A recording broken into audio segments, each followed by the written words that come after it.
नमस्कार, आप देख रहे हैं चाणक्य न्यूज और मैं हूं आपके साथ मानवी ठाकुर। आज की कुछ खास खबरें। असम के शोणितपुर जिले के अंतर्गत डेकियाजुली राजस्व चक्र क्षेत्र के वोटपारा स्टेडियम में आज असम प्रदेश कुरुख संघ के 18वें त्रैवार्षिक केंद्रीय अधिवेशन के लिए लाई खुंटा का आयोजन किया गया।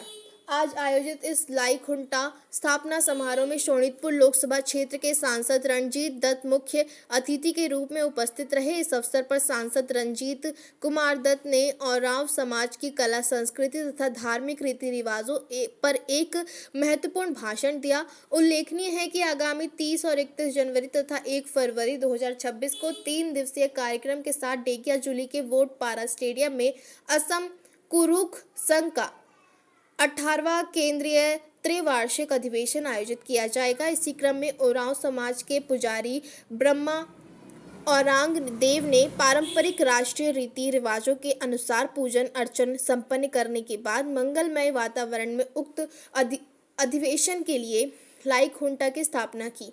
आज के इस लाई खुंटा स्थापना समारोह में असम प्रदेश कुरुख ओरांव संघ के केंद्रीय सचिव सुनीत औरांग, अधिवेशन आयोजन समिति के अध्यक्ष धीरे तिर्की, आयोजन समिति के संयुक्त सचिव द्यो क्रमशः अजय औरांग एवं धनु तप्पन, संगठन के शोणितपुर जिला अध्यक्ष गोपीनाथ औरांग, विश्वनाथ जिला सचिव अजय औरांग, नागांव जिला महासचिव जितेन औरांग, उदलगुड़ी जिला महासचिव गदाई औरांग, आयोजन समिति के उपाध्यक्ष जयंत औरांग, कार्यकारी अध्यक्ष दीपेन चंद्र औरांग तथा आयोजन समिति के कार्यकारी सदस्य क्रमशः बानेश्वर कुजूर, शुक्ला औरांग, हलीराम औरांग, बांधु औरांग, धर्म औरांग, कार्तिक औरांग, रितेश औरांग, धीरे औरांग, राजू तिर्की, रिक्कू पन्ना, सहायक सचिव विपुल बेग एवं विपुल के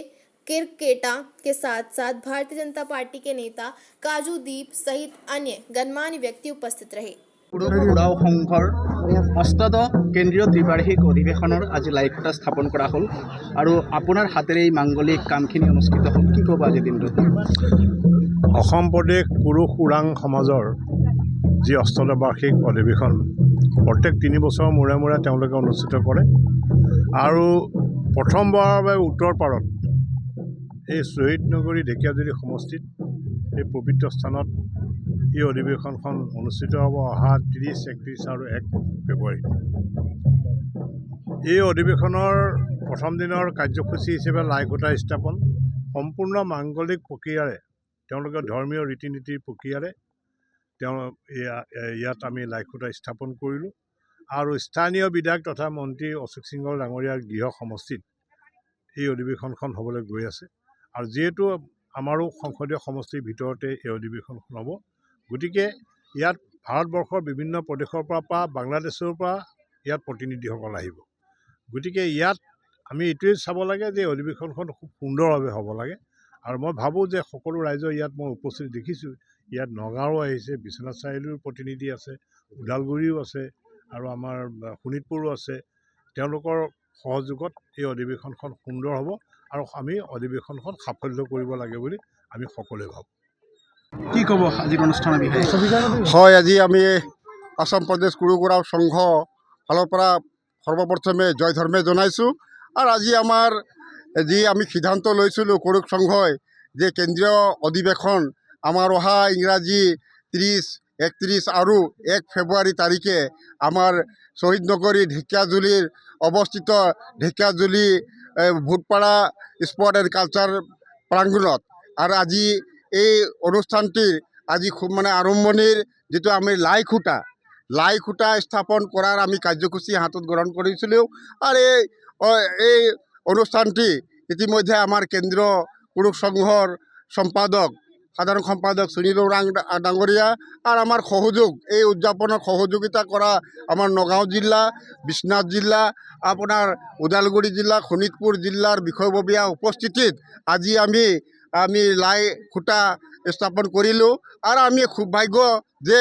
আজি আমাৰ এই লাই খুঁটাখন স্থাপন কৰা কাৰণে আমি নিমন্ত্ৰণ জনাইছিলোঁ আমাৰ তেজপুৰ লোকসভা সমষ্টিৰ আমাৰ সাংসদ ৰঞ্জিত দত্ত ডাঙৰীয়াক আৰু তেখেতে আমাৰ সন্মান নিমন্ত্ৰণক সন্মান জনাই তেখেতে উপস্থিত হৈ আমাৰ এই লাই খুঁটা উপস্থাপন কৰিলে তাৰ কাৰণে তেখেতক ধন্যবাদ জনাইছোঁ। আৰু লগে লগে আজিৰ পৰাই আমি আমাৰ কাম আৰম্ভ, আজিৰ পৰা যুদ্ধকালীনভাৱে আমাৰ এই অধিৱেশনৰ কেন্দ্ৰীয় অধিৱেশনৰ কাম মানে দ্ৰুত গতিত চলিব। আৰ যাৰ এই যে আজি শুভাৰম্ভ কৰিলোঁ আৰু আজি আপোনাৰ চেনেল যোগেদি আহ্বান জনাব বিচাৰিছোঁ যে অসমৰ গাঁৱে বাগানে চুকে কোণে চহৰে কাৰণে যোনে ওৰাং জাতিৰ মানে ৰাইজ, ওৰাং জাতিৰ মানে আমাৰ জাতি মানে পৰম্পৰা ৰক্ষা কৰি যিবিলাক ধৰ্ম সংস্কৃতি ৰক্ষা কৰি ৰাখিছে সেই ৰাইজসকলক এই 3 দিনীয়া কাৰ্যসূচীত দলে দলে অংশগ্ৰহণ কৰিবৰ কাৰণে আহ্বান জনাইছোঁ।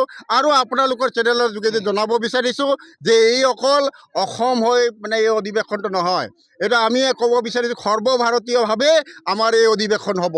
কাৰণ এই অধিৱেশনত আমাৰ এই অধিৱেশনটিত প্ৰতিনিধি হিচাপে উৰিষ্যাৰ পৰা আমাৰ প্ৰতিনিধি আহিব, ঝাৰখণ্ডৰ পৰা প্ৰতিনিধি আহিব, বেংগলৰ পৰা প্ৰতিনিধি আহিব, ত্ৰিপুৰাৰ পৰা আমাৰ প্ৰতিনিধি আহি আছে, কাছাৰৰ পৰা প্ৰতিনিধি আহিব। আমাৰ আৰু চেষ্টা চলি আছে, যোগাযোগ চলি আছে। আমাৰ বহুত ওৰাং জাতি বাংলাদেশতো বসবাস কৰে, তাৰ পৰাও আমাৰ ইয়াত মানে আমাৰ ওৰাং জাতি নিজৰ জাতিৰ ধৰ্ম সংস্কৃতি ৰক্ষাৰ উদ্দেশ্যে ইয়াত সমবেত হ'ব। গতিকে মই আপোনাৰ চলে দেখি পুনৰ আকৌ এবাৰ ৰাইজক মানে আমাৰ ওৰাং জাতিৰ লগতে আমাৰ জনগোষ্ঠীৰ প্ৰতি মানে আন্তৰিকতা থকা সব জাতি ধৰ্মক সকলোকে দিহা পৰামৰ্শ সহায় সহযোগ একান্তভাৱে কামনা কৰিছোঁ। ধন্যবাদ। যি সমষ্টিত এই পবিত্ৰ স্থানত অহা 30, 31 আৰু 1 ফেব্ৰুৱাৰী যে সদৌ অসম পুৰুষ ওৰাং সমাজৰ যি অধিৱেশন ইয়াত অনুষ্ঠিত হ'ব। আৰু সেই অধিৱেশনৰ প্ৰথম দিনৰ কাৰ্যসূচী হিচাপে আজি লাই খুঁটা স্থাপন আৰু ইয়াত মাংগলিক প্ৰক্ৰিয়াৰে সম্পূৰ্ণ ধৰ্মীয় ৰীতি নীতি প্ৰক্ৰিয়াৰে আজি লাই খুঁটা স্থাপন কৰা হ'ব। আৰু এই লাই খুঁটা স্থাপনত মোক আমন্ত্ৰণ কৰিছিলে আৰু মোৰে পৰম সৌভাগ্য যিদিনা প্ৰস্তুতি সভা হৈছিলে আপোনালোকৰ ইয়াত, সেইদিনা সভাত মই উপস্থিত আছিলোঁ। আপোনালোকৰ স্থানীয় বিধায়ক তথা আপোনালোকৰ জনপ্ৰিয় মন্ত্ৰী অশোক সিংহ ডাঙৰীয়াই মোক যোৱাকালি তেখেতে অনুৰোধ কৰিলে যে এই ওৰাং সমাজৰ বা পুৰুষ ওৰাঙৰ যি অধিৱেশনৰ লাই খুঁটাত সিহঁত উপস্থিত থাকিবৰ কাৰণে।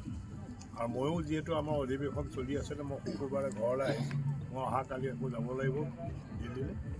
গতিকে এই অধিৱেশনখন সফল হ'ব লাগে। দ্বিতীয়তে পুনৰ ওৰাং মোৰ সমষ্টি আছিলে আৰু মোৰ সমষ্টিত বহুত ওৰাং মানুহ আছে আৰু ওৰাং মানুহখিনি প্ৰকৃততে তেওঁলোকে কৃষিজীৱী, খেতিৰ লগত তেওঁলোকে জড়িত। বাগান অঞ্চলত আছে, কিন্তু বিশেষকৈ বস্তি অঞ্চলত আমাৰ যিমানখিনি ওৰাং গাঁও আছে অসমীয়া সমাজৰ লগত মিলি আছে বা নেপালী সমাজৰ লগত মিলি আছে, য'ত যেনেকৈ যাৰ যি বসতি স্থিৰ আছে। আৰু সম্পূৰ্ণ তেওঁলোকে কৃষি মানে খেতিৰ ওপৰত তেওঁলোকে নিৰ্ভৰ কৰে। তেওঁলোকে বহুত খেতি কৰে, ভাল নিজেই তেওঁলোকে হাল বাই খেতি কৰে। এনেকুৱা বহুত ধনী ওৰাং মানুহ আছে।